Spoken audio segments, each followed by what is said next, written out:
or law of variable proportion or returns to a variable factor. This is a law of production. So let us first discuss what is the meaning of variable proportion.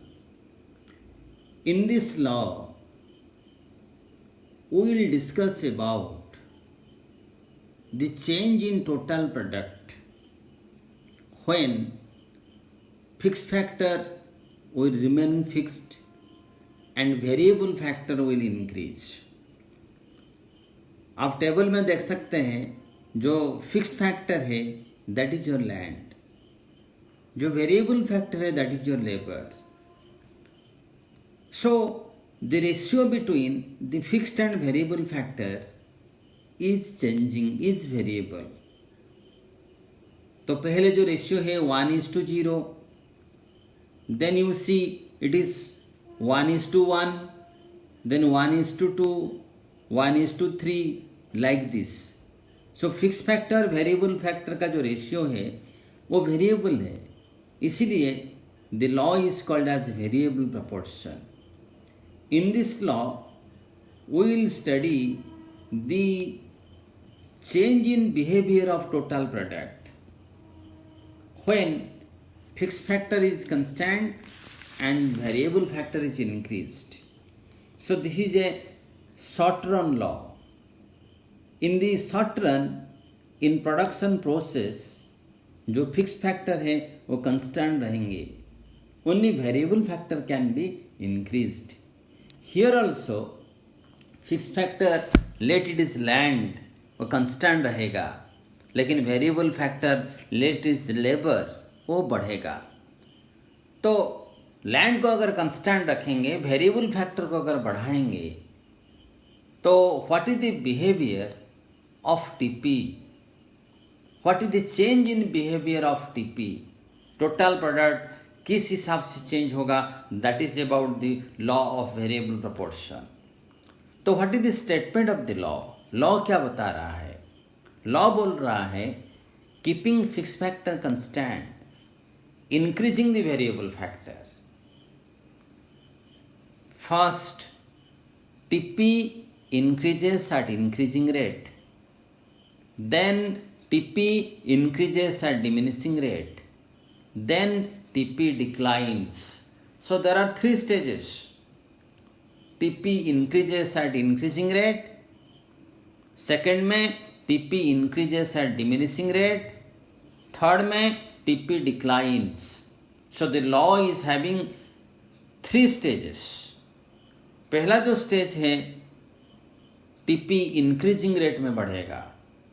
Second stage में TP diminishing rate में बढ़ेगा. Third stage में TP decline हो जाएगा. Decline, TP will decline. This law based on certain assumption, condition. Condition क्या क्या है? Number 1, it is a short run law where fix factor is constant, only variable factor will be increased. तो it is a short run law, number 1. Number 2, fixed factor will remain constant, only one variable factor will increase. Number 3, state of technology does not change. Technology में किसी प्रकार का change नहीं होना चाहिए. Number 4, the proportion between fixed and variable factor will change. These are 4 assumptions. With these assumptions we can explain the law. Try to understand. Let us try to understand the law with the help of the table. आप table देख सकते हो screen में जो display हो रहा है. पहले देखो 1 acre of land, 1 labour, total product 5, marginal product is 5. अब देख सकते हो total product 5, marginal product is also 5 here. Now labour बढ़ा 1 to 2, लेबर इंक्रीज किया. पहले 1 था, now it is 2. TP increases, पहले 5 था, नाउ इट इज 15. तो what is the change in TP? 10. तो मार्जिनल प्रोडक्ट इज 10. तो marginal product increases from 5 to 10. Labour फिर बढ़ा, third unit, TP increase to 30. तो टीपी कितना बढ़ा? 15. तो मार्जिनल प्रोडक्ट इज 15. तो अभी मार्जिनल प्रोडक्ट हाईएस्ट हो गया. जब मार्जिनल प्रोडक्ट बढ़ता है, टीपी इंक्रीजिंग रेट में बढ़ता है. TP increases at increasing rate when marginal product rises, and this is your stage of increasing return. So जब लेबर थर्ड यूनिट में है, टीपी 30 है, देन आपका एमपी हाईएस्ट पर है 15. So this is your stage 1 and where marginal product is maximum. This is stage 1. फिर labour बढ़ा. After that labour increases again 3 to 4, 4 to 5, like this.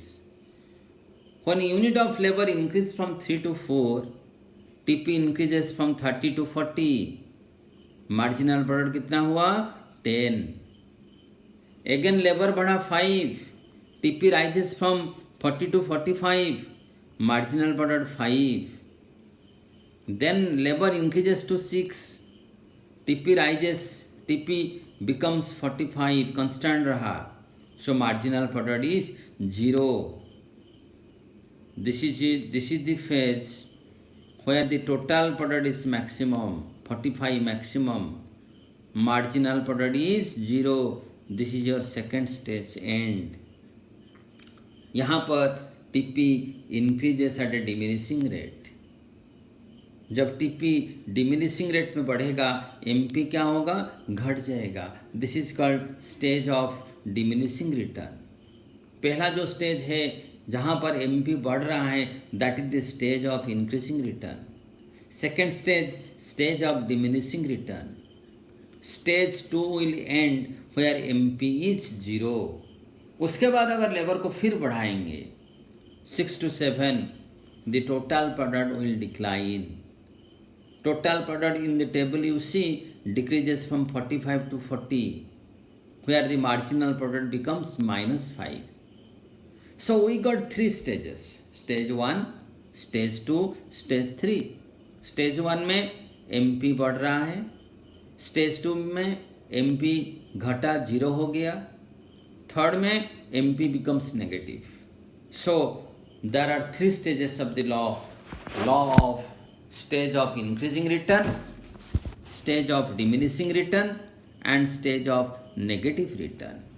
So this can be explained with the help of diagram also.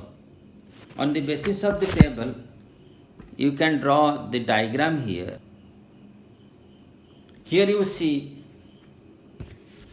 total product or total physical product upper part में, lower part में आपका marginal product और marginal physical product.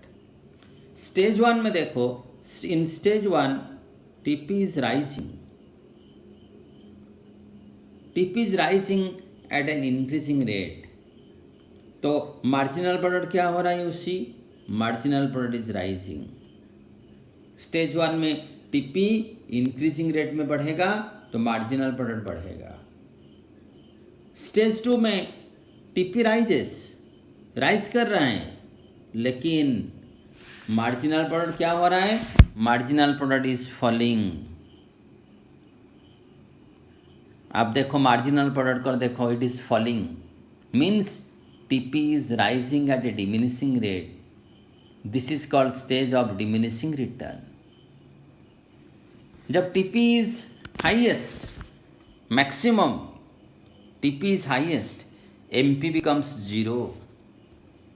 उसके बाद TP क्या हो रहा है? TP घट जा रहा है, TP declines.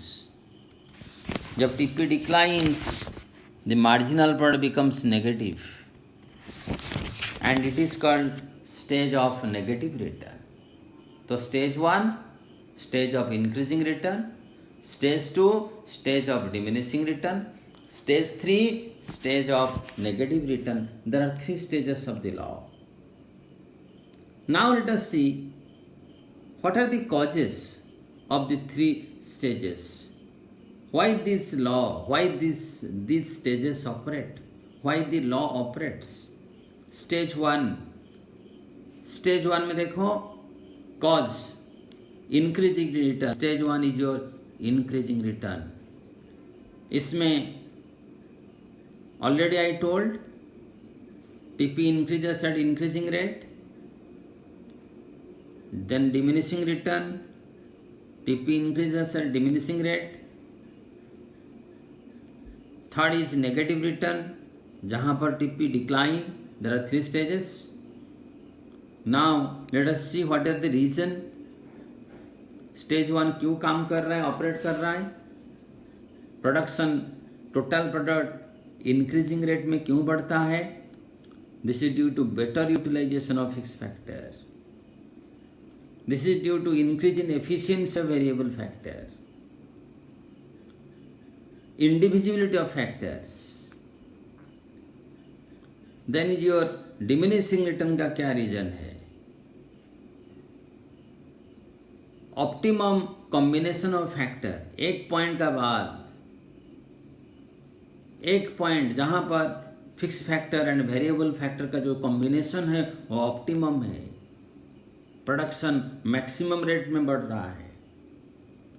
After that point अगर हम वेरिएबल फैक्टर को बढ़ाएंगे, that optimum point will be disturbed.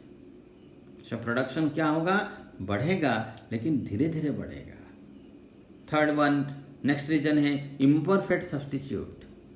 Fix factor and variable factor can not be perfectly substitute. जैसे जैसे वेरिएबल फैक्टर बढ़ रहा है, आप वेरिएबल फैक्टर को फिक्स फैक्टर का जगह पर सब्सटीट्यूट नहीं कर सकते हो. सो टीपी क्या होगा, बढ़ेगा लेकिन धीरे धीरे बढ़ेगा. This is the reason of stage of diminishing return. Negative return, negative return क्या, what are the reason of negative return. Negative return, limitation of fix factor. Third stage में जो फिक्स फैक्टर है वो रिलेटिवली लेस, कम पड़ रहा है in comparison to variable factor. There is poor coordination, poor combination between the variable and fix factor third stage में. And another reason is decrease in efficiency of variable factor. Variable factor का जो efficiency है third stage में वो घट जाता है. इसीलिए टोटल प्रोडक्ट डिक्लाइन करेगा, मार्जिनल प्रोडक्ट नेगेटिव हो जाएगा. So out of the 3 stages, stage 2 is the preferable stage of production. Stage 2 जहाँ पर total product increases at a diminishing rate. So that is the preferable stage of production. So this is what the law of variable proportion. In this law we studied the behavior of change in TP with respect to change in a variable factor. इस law में हम लोग पढ़े, अगर fix factor को constant रखा जाए, एक वेरिएबल फैक्टर को बढ़ाया जाए, तो टोटल प्रोडक्ट किस हिसाब से चेंज होता है. So that is about the law. So this is all about the law.